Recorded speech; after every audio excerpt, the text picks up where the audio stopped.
Sunlight படுற மாதிரி இருக்கணும். அந்த இடம் ரொம்ப சுத்தமான இடமா இருக்கணும்.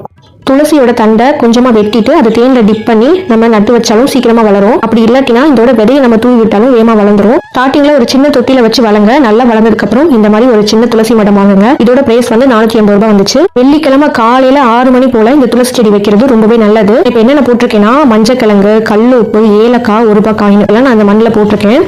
1 டேக்கு முன்னாடியே இந்த தொட்டியை நல்லா அலசிட்டு மண் போட்டு நல்லா தண்ணி ஊற்றி ஊற வச்சுட்டேன். அப்பதான் துளசி செடி அதில் ஊண்டி வைக்கிறதுக்கு நல்லா இருக்கும்ன்றதுக்காக.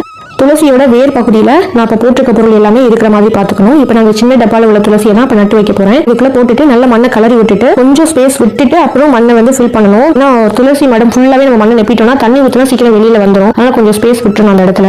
நம்ம டெய்லியும் துளசிக்கு தண்ணி ஊற்றும் போது அதோட கொஞ்சம் மஞ்சள் தூள் சேர்த்து நம்ம தண்ணி ஊற்றினா ரொம்பவே நல்லது. நல்லா சன்லைட் படுற மாதிரி இந்த துளசி செடி வைக்கணும். இந்த துளசிக்கு ரொம்ப மெயினே சன்லைட் மட்டும் தான். இதோட சேர்த்து எக்ஸ்ட்ரா பக்கத்துல புதினா செடியோ இல்லை வேற ஏதாவது ஒரு செடி சேர்த்து வளர்த்தீங்கன்னா அதுக்கு சப்போர்ட்டிங்கா இருக்கும். தனியா வளர்றதுக்கு அது ரொம்பவே கஷ்டப்படுவாங்க.